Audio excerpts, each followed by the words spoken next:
Eddie Hearns. Eddie. Eddie, why? Why Eddie?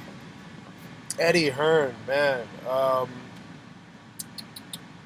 Interesting. This dude does a little bit too much talking. I think he's a good promoter, to be honest, to an extent.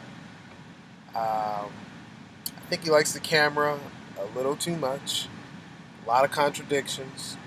First he says they tried desperately to get Luis Ortiz in there versus Anthony Joshua. But then he says, I don't think Wilder will fight Luis Ortiz. Luis Ortiz looked horrible in his last couple of fights, but he's too dangerous for Wilder, so he'll probably fight Fury. Dude, which one is it? Is he too old? Did he look horrible? Is he too dangerous? Is he a bum? What is it, bro? Like you're all over the place. There's no consist. That's why you know someone's lying when there's no consistency. When you're like this, when you're just saying stuff out the blue like that, dead sign that someone's lying. Um, so that's just easy to catch. He seems like a cool dude to chat with, but he might chat a little too much. I think I think he did help ruin Kell Brook's career. Kell Brook's only what 32, 33. He's already thinking about retiring. James DeGale did retire, only about 33. Anthony Joshua, if he loses to Ruiz, might as well retire. And he's only what 29. It's 3 fight. Now James DeGale, his last couple of fights, he was with PBC Al Heyman. But before then, he was an Eddie Hearn fighter, and he had a lot of wars that probably shouldn't have had. Tough fight with Brute, tough fight with Durrell. Well, Durrell's a good fighter, Brute's a good fighter, but he didn't close well in those fights. He started well in those fights, but the last portion of those fights, he looked a little beat up. He struggled with Rogelio Medina, who's he's cool, but shouldn't be struggling with him if you're a champion. Obviously, he had wars with Badu Jack and two with Caleb Truax and Chris Eubank. So yeah, he's a shot fighter now, but he lost to George Groves, I think. James DeGale did. You look at Kell Brook, tough fights with Carson Jones, tough fight with Porter.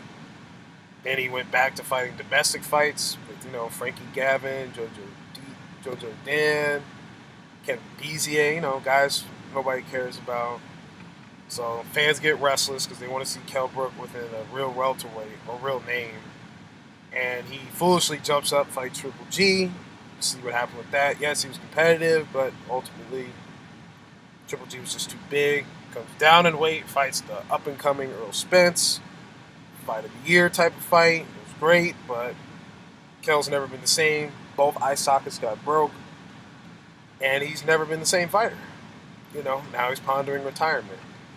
I got Anthony Joshua. Excellent prospect, gold medalist in 2012. It's great, right? All good. Then he, has a stolen opportunity facing Charles Martin. Because Charles Martin got the belt because, Tyson Fury's, having that sugar, sugar candy, sugar daddy or whatever. And he had to vacate the belts, right? That vacant belt with Charles Martin, he fought, what's his name? His leg broke or some shit like that. I don't know. It was on the Deontay Wilder Spilka card. That was a brutal knockout, so that's how I remember that. And Tyson Fury and Wilder, that was the first time they kind of interacted with each other in a live audience. And Charles Martin fought AJ in 2016 for the belt. AJ dusted him in 2 rounds. Looked good versus Dominic Brazil. Outboxed him, dominated him for 7 rounds before he stopped him. Pieced away Eric Molina. Then he fought Klitschko, right? Fight of the year, heavyweight classic, right? Heavyweight division, it's back, right? Then what happens? Fights Carlos Takam, because he was supposed to fight Kubrat Pulev, but Kubrat Pulev had an injury, quote unquote. I'll take his word for it, but all right. So he had an injury, so he claims. So Carlos Takam, right? Kind of I'll say he's a Carlos Molina at heavyweight, meaning he's a game veteran. I won't say gatekeeper. I'll say a game veteran. Right? He's tough. He's a veteran. He can fight a little bit. Right? Didn't look great in that fight. I'm not saying he was getting beat up or anything like that. He just dull performance. I'm not gonna lie. I was kind of falling asleep when I saw it. Right? Bogus stoppage. Stoppage was real bogus. I think it was like 11th round stoppage. He didn't look all that. Carlos Takam didn't look all that hurt to me. Then he fought Joseph Parker. It's unification. Joseph Parker, had he looked great as a champion himself? Not really. But champion versus champion, no one's going to get mad at that. It's unification, right? We wanted Wilder Joshua, but we can live with Parker because it's unification, right? That fight. Didn't look great in that fight.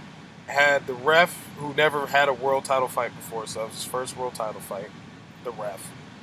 And the ref was Italian, I think, and he spoke no English. Joseph Parker's from New Zealand. He speaks mostly English. Anthony Joshua's from the UK and Nigeria, but he's from the UK. Mostly English. So you got a referee, don't speak the language.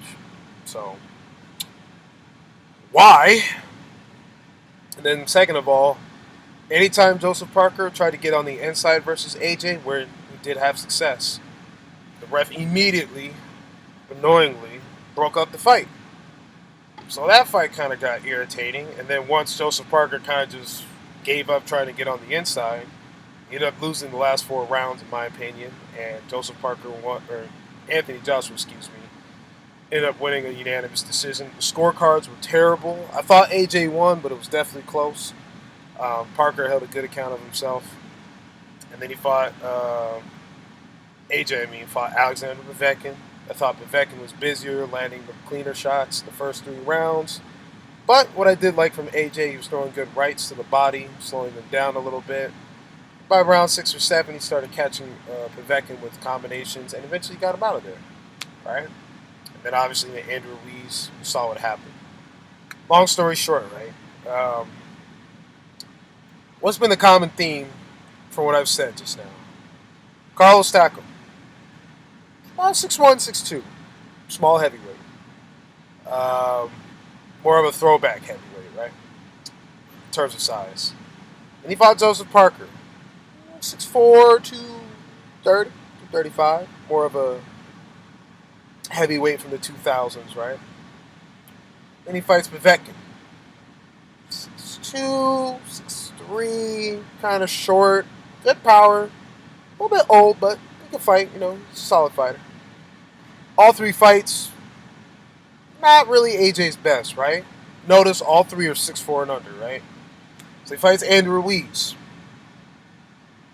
Maybe 6 foot. Fine, right? We'll say he's 6 foot. We saw what happened in that fight. So 1, that could be an anomaly.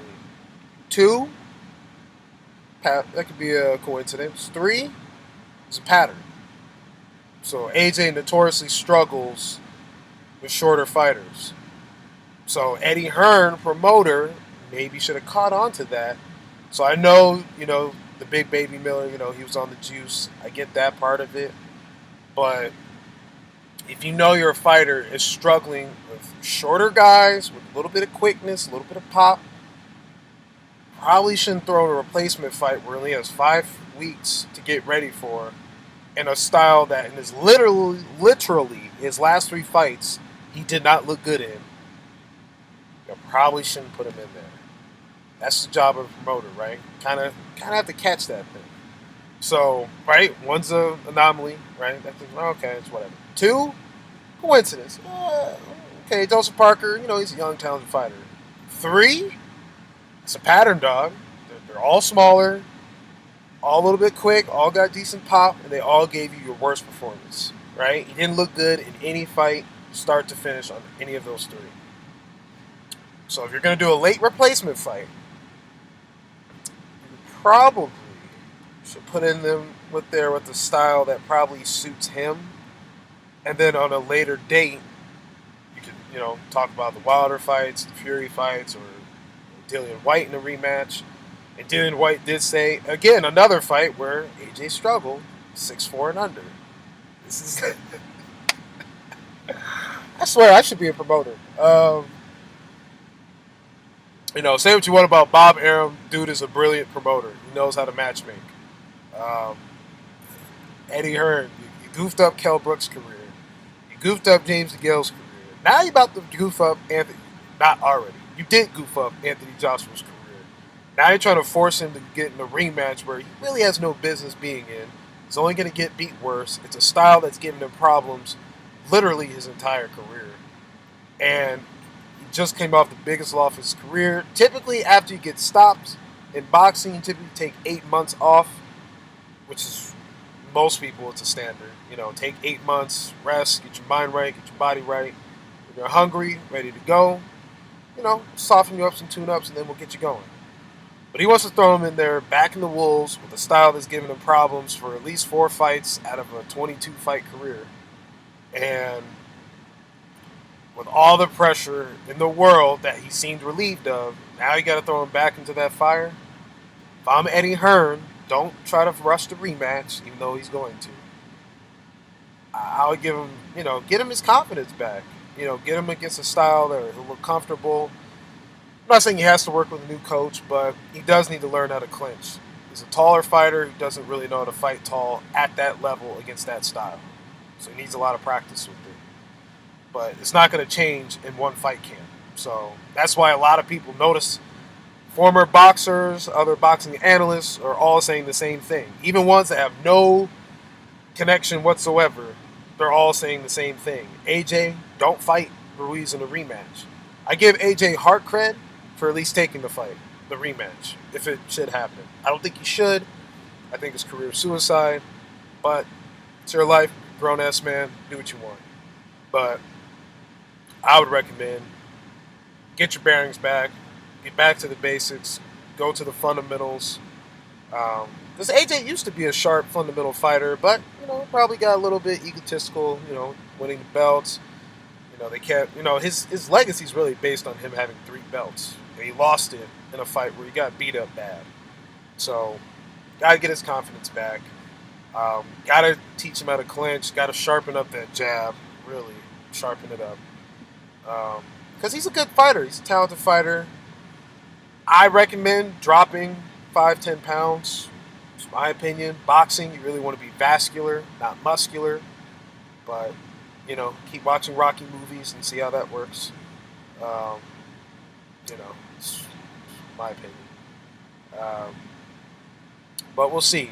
I like Eddie Hearn. He seems like a cool dude, but he's really thrown his fighters into the wolves' den, man. Repeatedly. Like I said, 1, anomaly. 2, coincidence. 3, a pattern. James DeGale, retired. Kell Brook, teetering retirement. Anthony Joshua, career-defining fight. Anomaly. Coincidence. Pattern. Just saying. Eddie Hearn likes to be in the video, likes to talk about other fights that's going on because he lost.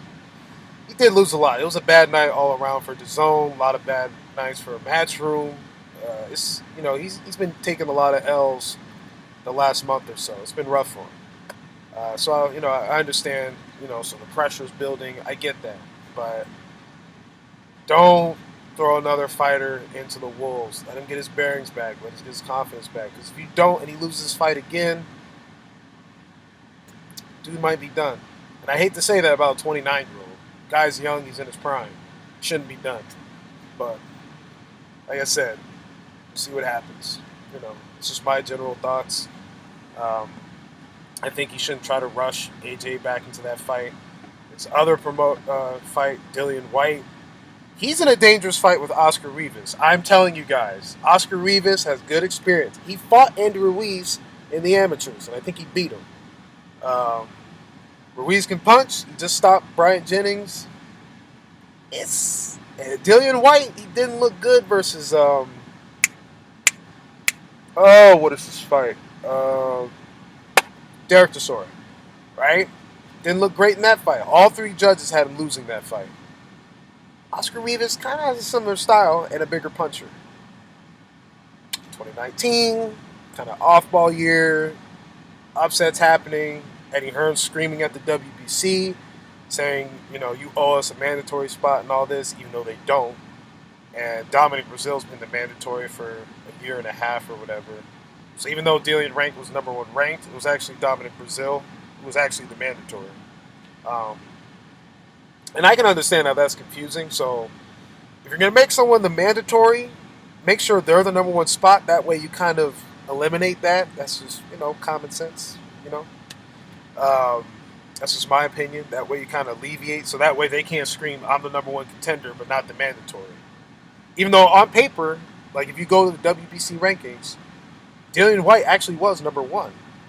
But to the WBC, they named Dominic Brazil the mandatory.